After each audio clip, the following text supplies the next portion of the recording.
La empresa Builder.ia recibió inversiones de Microsoft y SoftBank que la valorizaron en $1.500 millones, y todo por su espectacular capacidad de generar aplicaciones a la carta. Pero luego transpiró que en realidad el código no era generado por inteligencia artificial, sino que por 700 indios que programaban manualmente. Cuando se trata de tecnología, hay mucho chanta dando vuelta. No se deje engañar y recurra a gente seria. Una gran opción es el grupo Avance, así con Z. Desarrollo de sistemas, equipamiento tecnológico, videovigilancia, marketing y diseño, asesoría tecnológica, outsourcing de tecnologías de información, telemetría y videoanalítica. One small step for man, one giant leap for mankind. Esto es Historia Freak, donde toda historia tiene algo de historieta. Con ustedes, su anfitrión, Joaquín Barañao. ¿En qué nos quedamos el episodio pasado? Sí. Comenzando a hurgar en la incendiaria biografía de Calígula, escrita por Suetonio. Partamos por lo poco controversial. Calígula dedicó gran parte de su energía a obras públicas como carreteras, acueductos, puertos, teatros, hipódromos y anfiteatros. Anexó como provincia a Mauritania, que confusamente no corresponde al país de ese nombre, sino que al norte de Argelia y Marruecos. Trató también de sumar a Britania y dispuso sus tropas en formación de batalla frente al Canal de la Mancha, pero una vez ahí cundió la confusión. Ya, eso respecto a su gestión. Ahora zambullámonos de piquero en aquellos pasajes que nos obligan a practicar un sano grado de escepticismo y por los que Suetonio fue censurado por el emperador Cómodo. Commodus the Merciful. Obsesionado con engendrar un heredero, Calígula se acostaba con sus 3 hermanas menores, aun cuando el incesto era tan tabú en la Roma imperial como lo es hoy. A 2 de ellas las prostituía además con sus catamitos, esos púberes que satisfacían las pulsiones pederastas de hombres mayores. El 38 murió su favorita, Julia Drusila, cuya virginidad Calígula había extirpado cuando ambos eran menores de edad. El emperador impuso un luto severo. Reír, bañarse o cenar con parientes se castigaba con la muerte y la actividad comercial se suspendió. A un pobre diablo lo ejecutaron por vender agua caliente. La difunta fue deificada y elevada a diosa universal como Diva Drusila Pantea. En adelante, las mujeres debían jurar por su nombre al dar testimonio. Tiempo después, Calígula desposó a una mujer con 8 meses de embarazo. Parió una hija a la que llamaron, por supuesto, Julia Drusila. Gran aficionado al espectáculo, durante el intermedio de uno en que no había prisioneros disponibles, Calígula ordenó a sus guardias arrojar espectadores a las bestias hambrientas para combatir el tedio. Su debilidad por la jarana lo llevó a extender a 5 días los Saturnales, esto es, el desenfreno con que celebraban a Saturno durante el solsticio de invierno. Tras un sacrificio en el templo del dios festejado y un banquete público, seguía la entrega de regalos entre seres queridos y carnavales que anulaban temporalmente las normas sociales. Se permitían las apuestas, los esclavos eran atendidos por sus amos y vestían sus ropas, mujeres combatían en la arena entreteniendo multitudes y los enanos cazaban grullas. Aunque si hablamos de la relación de Calígula con los animales, no cabe duda de que el favorito era su caballo, Incitatus. Gozaba de un establo de mármol y marfil y su cuello lo engalanaba un collar de piedras preciosas. lo nombró sacerdote y despidió a 2 cónsules que olvidaron su cumpleaños. Se supone que el corcel invitaba a dignatarios a cenar a una casa equipada para tales efectos con los sirvientes de rigor, que se alimentaba de avena con copos de oro y que el emperador prometió nombrarlo cónsul. En 1808, un judío salió diputado por Quebec y el periódico Le Canadien calificó la asunción de aún más boba. Se deduce que Calígula gozaba de mejor relación con Saturno que con Neptuno, dios romano del mar, a quien le declaró la guerra y contra quien envió hombres a recolectar conchas como botín. Para desafiar la predicción de un renombrado adivino de que no tenía más chances de ser emperador que de cabalgar a través de la bahía de Bayas. Construyó un puente móvil de más de 2 millas, hecho de barcos encadenados, capaz de rivalizar con la estructura con la que Jerjes cruzó a Europa durante la invasión de Grecia. Luego cruzó al lomo de su regalón, Incitatus, vistiendo la coraza de Alejandro Magno que había rapiñado cuando visitó su tumba en Alejandría. Disfrutaba reclinándose sobre montones de monedas de oro y su debilidad por el dinero degeneró en medidas asombrosas. Para no dejar ningún tipo de saqueo sin ensayar, abrió un burdel en su palacio, separando una serie de habitaciones y amoblándolas de acuerdo con la grandeza del lugar, donde las mujeres y los jóvenes nacidos libres deberían estar expuestos. Similar codicia expresó en la industria de gladiadores. Cuando el ganado para alimentar a las bestias se volvió muy costoso, recurrió al aporte nutricional involuntario de los criminales de Roma. Observó la fila de prisioneros y, sin examinar a cada uno, simplemente seleccionó todos los ubicados entre un calvo y otro calvo. La anécdota confirma la obsesión de Calígula por la calvicie. Debido a la prematura partida de su inventario capilar, catalogó de crimen contemplar su imperial pelada o mencionar una cabra en su presencia que interpretaba como un desaire a su aspecto peludo y pálido. Con el objetivo de reponer al menos parte del tesoro despilfarrado a causa de sus excesos, decidió subastar gladiadores. Durante el remate, un tal Aponio Saturnino se durmió y comenzó a cabecear. Calígula instruyó al martillero que considerara cada cabeceo como un sí. Cuando despertó, había comprado 13 gladiadores por 9 millones de sestercios, la siesta más cara del mundo antiguo. En otra ocasión, reclinado junto a 2 cónsules durante una cena palaciega, estalló de risa. ¿Cuál es el chiste?, preguntó uno. Solo el pensamiento de que me basta con asentir y sus gargantas serían cortadas en el acto. Un tal Publio Afranio Potito subestimó la destemplanza evidenciada por Calígula. Enterado de que cayó enfermo, prometió sacrificar su vida si sanaba. Suponía que sería recompensado por su devoción. Una vez que el emperador mejoró, sin embargo, no estuvo dispuesto a honrar el compromiso. Mala apuesta. Calígula lo mandó a decorar como víctima sacrificial, lo hizo desfilar y lo aventaron desde lo alto de un monumento. El 40, Calígula anunció al Senado que planeaba mudarse a Alejandría para ser adorado como un dios viviente. El traslado habría dejado tanto al Senado como a la guardia pretoriana impotentes para poner coto a sus desvaríos.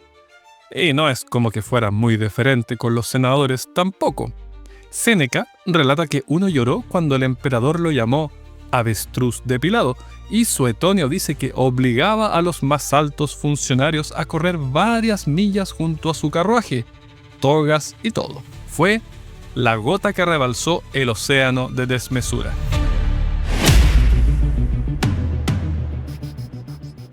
Tras solo 4 años al mando, la guardia pretoriana se encargó de resetear el gobierno.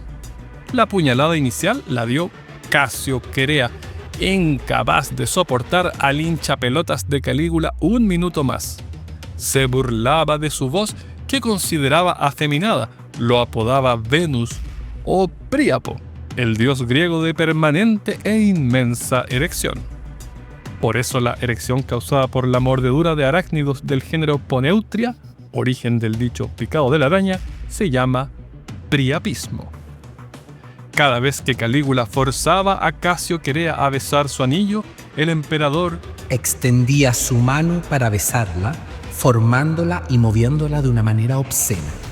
La guardia germánica, leal a Calígula, rastrilló el Palatino matando a quien quiera fuera siquiera remotamente sospechoso de la maquinación. Un senador fue ultimado solo porque su toga estaba manchada con sangre de un sacrificio animal.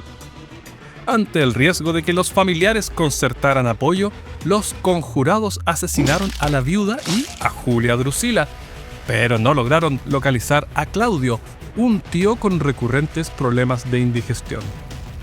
Grato, un soldado, encontró a Claudio escondido tras una cortina y una facción simpatizante de la Guardia Pretoriana lo sacó clandestinamente del palacio y lo declaró emperador. El Senado luego confirmó el nombramiento. Los consejeros del nuevo soberano argumentaron que, aun cuando el atentado contra Calígula fue un acto glorioso, la deslealtad debía ser castigada para no sentar precedente de impunidad, y los magnicidas fueron ejecutados en forma sumaria.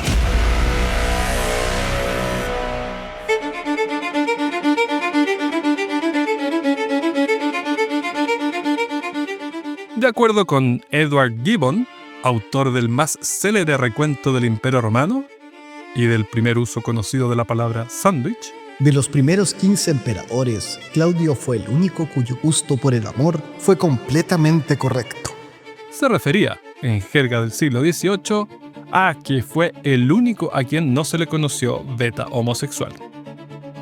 Más relevante que sus preferencias de alcoba o del hecho de que escribió un libro acerca del arte de jugar con los dados, Claudio fue un eficiente administrador, ambicioso constructor de obras públicas, activo jurista y poderoso conquistador. El imperio experimentó su periodo de mayor expansión desde Augusto con la anexión de, en terminología contemporánea, Judea, Eslovenia, un trozo de Turquía y Bulgaria. Esta última cereza del pastel imperial es la que explica que, en 2024, un turista descubriese que una mesa playera del Mar Negro era un sarcófago romano del siglo II. Se trata de un bien histórico que tiene 1700 años de antigüedad y lo usaban como sí barra. Se veía raro, ¿no? Pero cool a la vez. Sí. Vintage. Vintage. La más roja de sus cerezas, en todo caso, fue el remate del proyecto inconcluso de César y de Calígula de subyugar el sur de Britania. El caudillo Carataco cedió tras 10 años de resistencia y al final viajó en calidad de cautivo a Roma, donde habló ante el Senado. Tenía caballos, hombres, armas y riquezas. ¿Qué maravillas son esas si no estaba dispuesto a perderlas? Si deseáis mandar a todos, ¿se sigue realmente que todos deberían aceptar vuestra esclavitud? Si ahora se me entregara como quien se ha rendido inmediatamente, ni mi fortuna ni vuestra gloria habrían alcanzado esplendor. También es cierto que en mi caso cualquier represalia será seguida por el olvido. Por otra parte, si me preserváis sano y salvo, seré un ejemplo eterno de tu clemencia. El discurso causó tal impresión que fue indultado y se le permitió residir en Roma. Maravillado con la capital, comentó: ¿Y pueden ustedes, entonces, que tienen tales posesiones y tantas de ellas, aún así codiciar nuestras pobres chozas? Durante los siguientes 367 años, quienes moraron en Britania fueron ciudadanos del imperio más poderoso de la antigüedad. Entre ellos, la mujer de Lindow, cuya fama se debe a la extraordinaria conservación de su cadáver en una turbera. Cuando fue descubierto en 1983, un tal Peter Reinbart asumió que eran los restos mortales de su esposa, a quien él mismo había asesinado y arrojado al pantano años antes. Confesó su crimen antes de enterarse de la datación por carbono. Fue condenado a perpetua. Prueba de la presencia romana en las Islas Británicas era el magnífico templo de Stenhousemuir, Escocia. Digo, era porque en 1743 el hacendado local lo desmanteló para reutilizar sus piedras en la construcción de una presa. No satisfecho con avasallar Britania, Claudio avasalló Cetáceos. Cuando una orca quedó atrapada en Ostia, la combatió en calidad de gladiador con ayuda de la guardia pretoriana, frente al copioso público convocado para la ocasión. Las hazañas eran toda una tradición conyugal, pues su tercera esposa, Valeria Mesalina, venció a una prostituta en una competencia por la mayor cantidad de amantes en 24 horas, con un gran total de 25, según relata Plinio, vivo por aquel entonces. No era ocioso que Mesalina se blanqueara los dientes con lo que juzgaba un poderoso afrodisíaco, cornamenta de ciervo en polvo. No vaya a creer el honorable escucha que hablamos aquí de actos clandestinos. No, señor, el oficio de arrendar el cuerpo era legal y las prostitutas, de pro y statuo, ponerse delante, anunciarse, se identificaban como las únicas que utilizaban tacones altos. La palabra fornicar sugiere cuán transparente era el rubro. Deriva del latín fornice, curvatura inferior de un arco, pues bajo las bóvedas de puentes y callejones se alquilaban sus servicios. Las apodaban lupae, lobas, y por eso lupanar es sinónimo de prostíbulo. El oficio era doblemente comprometedor. Primero, porque los médicos aseguraban que los días inmediatamente posteriores a la menstruación eran los más fértiles, en circunstancias de que es justo al contrario. Segundo, porque no se conocían anticonceptivos eficaces. En su ausencia, recurrían a gusanos que pululaban sobre la cabeza de cierta especie de araña peluda, testículos de mula rostizados por vía oral, o en general la inserción de cualquier sustancia pegajosa en la vagina, como resina de cedro, frutos de enebro molidos u hojas de acacia con miel. Otra avenida de solución era la postcoital. Se prescribía inutilizar el semen ya ingresado con copas de agua helada, expulsarlo del útero con un vigoroso estornudo o atacarlo con testículo pulverizado de castor. Sí, tal como oye, testículo pulverizado de castor. Ocurre que el historiador y naturalista Claudio Eliano aseveraba que este animal, al verse perseguido por cazadores, corta sus testículos con los dientes y los arroja como un hombre prudente que, cayendo en manos de ladrones, sacrifica todo lo que lleva para salvar su vida. Si ya ha zafado mediante la autocastración y es nuevamente acosado, revela su entrepierna vacía para persuadir de que la persecución ya es inútil. Claro que, añade Eliano, a menudo castores con testículos intactos han engañado así a sus persecutores. Just in case. No, los castores no llegan con la boca hasta los cocos. Como resultado, a menudo las prostitutas parían hijos indeseados y no era raro que los abandonaran en arrabales o basurales.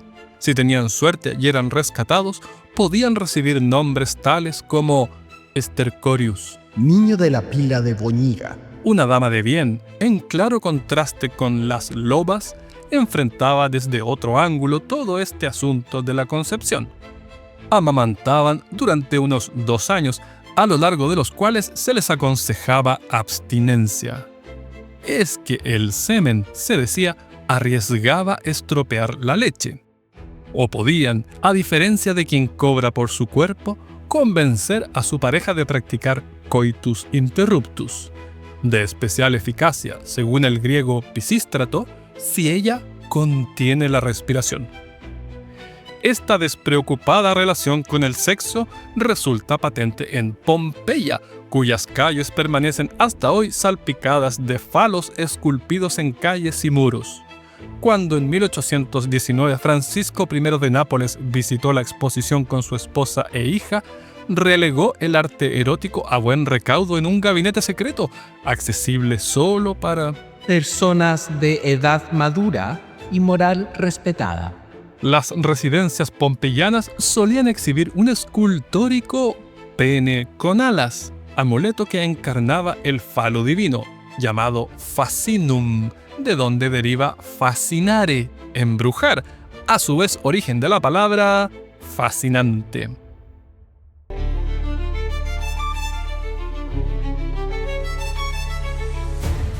La libido desatada de Mesalina acabaría con sus afanes. En ausencia de Claudio, se casó con uno de sus amantes, el senador Cayo Silio, y celebró un fastuoso banquete de bodas. Mala idea ponerle los cuernos con desparpajo pleno al hombre más poderoso de la Vía Láctea. Le dieron a Mesalina la opción honorable de quitarse la vida. Incapaz de reunir el coraje para cortarse la garganta, uno de los guardias le pasó espada. Una vez informado del deceso, el emperador se mantuvo impertérrito y simplemente pidió otro cáliz de vino. El Senado ordenó una damnatio memoriae para Mesalina. Su nombre fue eliminado de lugares públicos y privados y sus estatuas derribadas. En breve, Claudio rellenó el espacio que Mesalina vació en el lecho con Agripina, hermana menor de Calígula y bisnieta de Augusto. Nacida en un puesto de avanzada en el Rin, se las arregló para que Claudio elevara a Colonia el estatus de su asentamiento natal. Colonia Claudia Ara Agrippinensium la llamaron hoy Colonia. Y, dado que en 1709 un italiano inventó allí un muy popular perfume, Kölnisch Wasser o agua de Colonia, hoy también sinónimo de potajes aromáticos. Otro rasgo de Claudio lo conocemos por la pluma del gran Séneca, aquel político y pensador cuya fortuna superaba 1/10 de la recaudación anual del imperio. Cosió más hombres en el Culeus en 5 años de los que la historia dice que se cosieron en todos los siglos anteriores. Vimos más culei que crucifixiones. Séneca se refiere al poena culei, un castigo romano para el parricidio. Cosían al culpable en una bolsa de cuero con una variedad de animales vivos dentro: perros, serpientes, monos, gallos. Y así lo arrojaban al agua.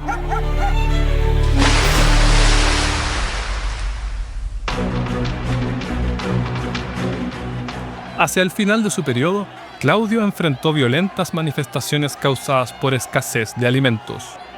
En un punto, recibió una lluvia de proyectiles en pleno foro. Lo extraordinario es lo que aquella muchedumbre escogió como proyectiles: pan.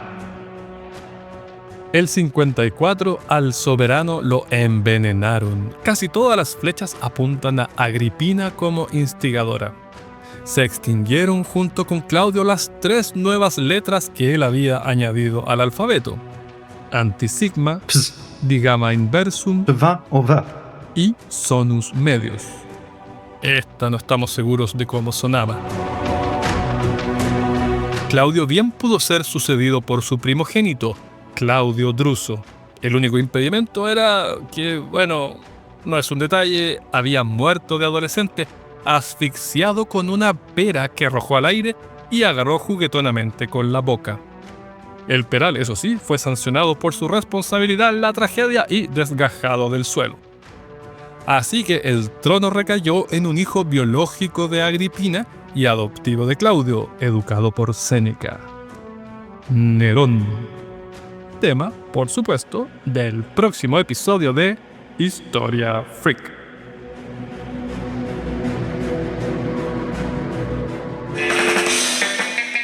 Esta entusiasta incursión sonora cuenta con el apoyo vocal de Hernán Melgarejo, Mario Hitchfeld y Paula Paula Aguirre.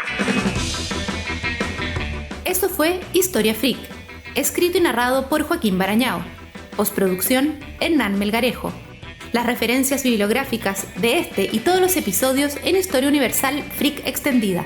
2.800 páginas desde el Big Bang hasta el presente. A $9.99 en Amazon.com.